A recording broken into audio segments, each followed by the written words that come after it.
2025 లేదా 26లో డిగ్రీ లేదా బీటెక్ చదివారా? సాఫ్ట్‌వేర్ జాబ్ కోసం ఎదురు చూస్తున్నారా? అయితే కోడ్ జ్ఞాన్ 100 డేస్ కోర్సులో చేరండి, జాబ్ సాధించండి. నమస్కారం అలగరి రవీంద్రనాథ్ గారు. నమస్తే అండి శ్రీ గారు. Sir, wife and husband relationship లో ఇప్పుడు విపరీతంగా డివోర్స్ కేసెస్ అయితే పెరిగిపోయాయి. అందులో భాగంగానే మెయింటెనెన్స్ అనుకుంటూ, పర్మనెంట్ అలుమనీ అనుకుంటూ భార్య తన భర్త ఆస్తిలో సగం నాకు కావాలి, 50% ఇవ్వాల్సిందే అని ఎన్నో కేసెస్లో మనము వాళ్ళు డిమాండ్ చేయడం మనం చూస్తూ ఉన్నాం. అది చట్టబద్ధంగా కరెక్టే అంటారా? వాళ్ళకి నిజంగానే ఆ హక్కు ఉంటుందంటారా? దీని గురించి చట్టం ఏం చెప్తుంది? ముఖ్యంగా డివోర్స్ సమయంలో పర్మనెంట్ అల్యూమినియం అని చెప్పి లేదా మెయింటెనెన్స్ రూపంలో చాలామంది వైఫ్స్ ఏం చేస్తారంటే కోర్టు ఇష్యూస్లో భర్త యొక్క ఆస్తి ఎంత ఉందో అందులో మాకు 50% ఇవ్వమని చెప్పి చాలా సందర్భాల్లో డిమాండ్ చేస్తూ ఉంటారు. అది తమ హక్కు అనుకుంటారు. వాళ్ళు భర్త సంపాదిస్తున్న ఆస్తిలో 50% తీసుకోవడం తమ హక్కు అని చెప్పి నా దగ్గరకు వచ్చే క్లయింట్స్ అనేక సందర్భాల్లో మాట్లాడతారు. ఉదాహరణకి నేను మీకు ఎగ్జాంపుల్ చెప్తాను చూడండి. రమేష్ అనే ఒక వ్యక్తి ఉన్నాడు. ఆ రమేష్ అనే వ్యక్తికి ఒక ఫ్లాట్ ఉంది, ఇంకొక ల్యాండ్ కూడా ఉంది. సరే ఏదో భార్యాభర్తల మధ్య గొడవ వచ్చింది. కోర్టును ఆశ్రయించారు.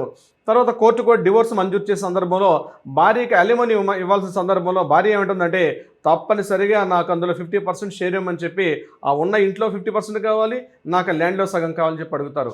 మరికొన్ని సందర్భాల్లో మ్యూచువల్ డివోర్స్ వెళ్ళే సందర్భాల్లో కూడా భార్యలు ముఖ్యంగా మేము ఇద్దరిని కూర్చోబెట్టి మాట్లాడే సందర్భాల్లో కూడా మేము ప్రధానంగా ఫేస్ చేసే సమస్య ఏంటంటే భర్త యొక్క అసెట్స్ ఎంత ఉన్నాయో, భర్త యొక్క ఇన్కమ్ ఏదైతే ఉందో అందులో మాకు 50% ఇవ్వాల్సిందే అనే ఖరాఖండిగా తెగేసి చెప్తారు. ఇది కరెక్ట్ అయిన పద్ధతేనా? ఇది సరైనదేనా? చట్టబద్ధమేనా? చాలా మందికి ఈ వీడియో చూడండి. నేను ముఖ్యంగా ఈ భార్యామణులకు ఎవరైతే ఉంటారో మహిళామణులకు నేను హెచ్చరిస్తున్నా, మీరు మరీ తెలుసుకోవాల్సిన విషయం, పెళ్ళి చేసుకోగానే ఏదో భర్త పైన సంపూర్ణంగా అధికారం వచ్చినట్టుగా, అతని మీద టోటల్ రైట్స్ వచ్చినట్టుగా భావించడం అత్యంత తప్పు. ఇది చాలా తప్పు. ఎంత తప్పు అంటే చివరికి కావాలని ఏవైతే చట్టాలు ఉన్నాయో, చట్టాలు ఉన్నటువంటి ఏదైతే మెయింటెనెన్స్ కానీ, డొమెస్టిక్ వైలెన్స్ కానీ, అదేవిధంగా డివోర్స్ కానీ, 498 ఈ చట్టాలు దేనికి వాడుకుంటున్నారంటే కేవలం భర్త నుంచి భయంకరంగా వాడి ఆస్తిని కాజేయడానికి కానీ, లేకపోతే అతని యొక్క ఇన్కమ్ని ఎంత కావాలంటే నోటికి అడ్డు అదుపు లేకుండా మెయింటెనెన్స్ అడుగుతారు. అసలు అతను ఇవ్వగలడా ఇవ్వలేడా అన్నటువంటి విషయాన్ని కూడా ఆలోచించకుండా ముక్కుపిండి మాకు ఇంత ఇవ్వాల్సిందే, లేకపోతే ఈ కేసులు నడిపిస్తామని చెప్పి భయంకరంగా చేస్తారు. దురదృష్టవశాత్తు నేను మాట చెప్తానండి, బీయింగ్ ఎన్ అడ్వకేట్గా. చాలా కేసుల్లో 498 పెడుతున్నారు. దేనికి పెడుతున్నారు? మెయింటెనెన్స్ చేస్తున్నారు. ఎందుకు మెయింటెనెన్స్ చేస్తున్నారు? డీవీసీ చేస్తున్నారు. డీవీసీలో మెయింటెనెన్స్ ఇంటర్ 125 సిఆర్పిసి కింద మెయింటెనెన్స్ ఫైల్ చేస్తారు. మెయింటెనెన్స్తో పాటు ఇంటర్ మెయింటెనెన్స్ కూడా అడుగుతారు. ఏ సందర్భంలో అడుగుతున్నారు మీరు అంటే కేవలం భర్తను ఒక ఏటీఎం కార్డులా వాడుకోవాలి. అంతేకాకుండా డివోర్స్ ఇచ్చి వాడిని పూర్తిగా సక్ అంటే ఏంటి, పీల్చి పిప్పి చేయడం అనమాట భర్తని. ఆ రకంగా సెటిల్మెంట్లో కూర్చుని కనీసం మానవతా దృక్పథం అన్న ఆలోచన కూడా ఉండదు వాళ్ళకి. ఈ మధ్య నేను రీసెంట్గా ఒక కేసును డీల్ చేసినప్పుడు కూడా ఆ భర్త హైదరాబాద్లో ఉంటాడు, ఆమె గారు ఎక్కడో కాకినాడలో ఉంటారు. సరే ఇద్దరి మధ్య కొన్ని డిస్ప్యూట్స్ వచ్చాయి. అటు పోలీస్ స్టేషన్లో 498 మేము కూర్చొని అది సరే ఇద్దరికి ఒక అండర్స్టాండింగ్ కోసం మాట్లాడితే నాకు తప్పనిసరిగా 2 కోట్లు ఇస్తే తప్ప నేను కేసు వెనక్కి తీసుకోనని చెప్పి భయపెట్టే పరిస్థితి అమ్మాయిది.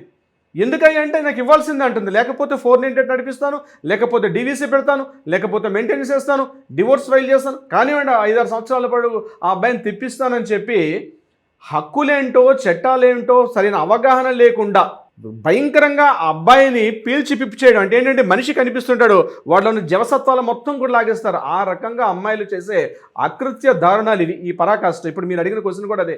50% సెటిల్మెంట్ చేసినప్పుడు 50% ఇవ్వాల్సిందేనా? అది చట్టబద్ధమేనా? చట్టంలో ఎక్కడ రాసుంది? ఏ చట్టంలో రాస్తుంది? ఏ సెక్షన్లో రాస్తుంది అమ్మాయి ఖచ్చితంగా 50% ఇవ్వాలని? 2 విషయాలు నేను చెప్తాను, మీరు అడిగారు కాబట్టి. మెయింటెనెన్స్ విషయంలో అతని యొక్క ప్రాపర్టీ ఉంది. ఇప్పుడు నేను ఇందాక చెప్పినట్టుగా రమేష్ అనే వ్యక్తికి ప్రాపర్టీ ఉంది.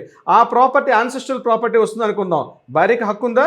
ఎట్టి పరిస్థితులు లేదు. భార్యకి పూర్వీకుల ఆస్తి నుంచి వస్తున్నప్పుడు భర్తకు హక్కు ఉంటుంది తప్పించి భార్యకి ఎటువంటి హక్కు లేదు.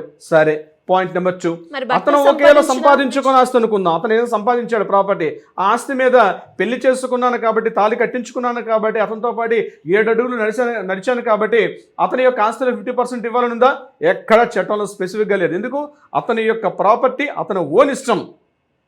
అతను ఎవరికైనా ఇచ్చుకునే రైట్ ఉంటుంది.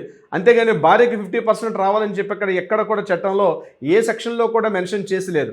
కేవలం ఆమెకు ఉన్నటువంటి ఏంటి, ఎప్పుడైనా మెయింటెనెన్స్ విషయంలో కానీ, అంటే డీవీసీ వేసే సందర్భంలో మెయింటెనెన్స్ కేసు వేసే విషయంలో ఆమెకి ఏముంటుంటాయి, రెసిడెన్షియల్ రైట్స్ ఉంటాయి. ఇప్పుడు ఆమె వాళ్ళ అత్తమామలతో కలిసి ఉన్న ఇంట్లో ఈమె ఉండడానికి కోర్టు రెసిడెన్షియల్ రైట్స్ ఇస్తుంది.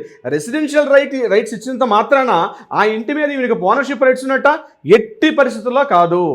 అది సొంత, ఆమె ఒక ఇంట్లో ఉన్నారు, అత్తమామలతో కలిసి ఉన్నారు. సరే, ఇంట్లో గొడవ వచ్చిన తర్వాత ఈ అమ్మాయి బయటకు వచ్చి ఎక్కడ ఉండాలో తెలియని దిక్కులేని స్థితిలో ఉంది. అటువంటి పరిస్థితుల్లో కోర్టును ఆశ్రయించారు. కోర్టు ఏం చేస్తుంది, ఆ అత్తామామల ఇంట్లో ఉండడానికి మీకు హక్కు కల్పిస్తారు. కానీ ఆమె ఏమనుకుంటుంది, నాకు ఆ ఇంట్లో రెసిడెన్షియల్ రైట్ ఇచ్చారు కాబట్టి ఆ ఇంట్లో ఉండాల్సింది నేనే, కాబట్టి ఆ ఇంటి ప్రాపర్టీ మీద నాకు రైట్స్ ఉంటాయి అని చెప్పి ఓనర్షిప్ రైట్స్ కూడా క్లెయిమ్ చేసుకుంటారు. రీసెంట్గా ఒరిస్సా స్టేట్లో కూడా మనం ఒక వీడియోని కూడా చేసాం. ఒరిస్సా హైకోర్టు కూడా ఇదే విషయంలో జడ్జిమెంట్ ఇచ్చారు. అత్తామామలు చివరికి వాళ్ళ పక్క కేసు నా ఇంట్లో ఉంటాయని చెప్పి తిష్ట వేసుకున్నారు. శూర్పణకల్లా తయారవుతున్నారు, ఒక తాటకల్లా తయారవుతున్నారు ఆడవాళ్ళు. ఇలా పెళ్లిళ్ళు చేసుకుంటున్నారు. అలా ఒక ఏడాది తిరిగేసరికల్లా, 2 ఏళ్ళు తిరిగేసరికల్లా కోర్టుల చుట్టూ వాడిని ఏ రకంగా వాడుకుందామని, దారి దోపిడీ దొంగల కన్నా, బందిపోడు దొంగల కన్నా అంతకన్నా అలసకంగా తయారయ్యారు ఈ మహిళామణులు. సిరిగారు, మరి మీరు అన్నట్టుగానే ఎవరైనా కూడా ఇలాంటి సందర్భాల్లో, అంటే నేను ఈ ప్రాబ్లమ్ని ఫేస్ చేస్తున్నాను, నాకు ఇలానే జరుగుతుంది సార్ అనుకునే వాళ్ళు ఎవరైనా కూడా మీ గైడెన్స్ కావాలి అనుకుంటే ఏ విధంగా మిమ్మల్ని అప్రోచ్ అయ్యే ఛాన్స్ ఉంటుందంటారు? అబ్బాయిలు భయపడొద్దు. మీరు కానీ మీ భార్య ఈ రకంగా సాధింపులు, వేధింపులు, మిమ్మల్ని ఇక రకరకాలుగా హింసించే ప్రయత్నాలు ఉంటే తక్షణమే కింద స్కూల్ అవుతుంది, మన కాంటాక్ట్ చేయండి. మా లీగల్ టీం మీకు అప్రోచ్ అవుతారు. కావలసిన విధంగా ప్రయత్నం చేద్దాం తప్పనిసరిగా. లేకపోతే ఈ ఆడవాళ్ళ అరాచకాలు తట్టుకోలేక సూసైడ్ చేసుకున్న మహానుభావులు చాలా మంది కూడా ఉన్నారు. ఆ పరిస్థితులు అవసరం లేదు. చట్టం మన పక్కన ఉంది. మన హక్కులు మనం కాపాడుకుందాం. మహిళల అకృత్యాలని, ఆగడాల్ని అరికట్టే ప్రయత్నం చేద్దాం. సిరిగారు, డెఫినెట్గా సార్, మీరు అన్నట్టుగానే చాలా మంది మహిళలకి ఎస్పెషల్లీ అంటే భర్త ఆస్తిలో నాకు సగం వాటా ఉంటుంది, అది నా హక్కు అనుకునే భ్రమలో ఉన్నారు అని చెప్పొచ్చు. అండ్ ఈ వీడియో త్రూ వాళ్ళందరికీ కూడా ఒక క్లారిటీ వచ్చింది అనుకుంటారు. Anyways, thank you sir, thank you so much. Thank you so much సిరిగారు.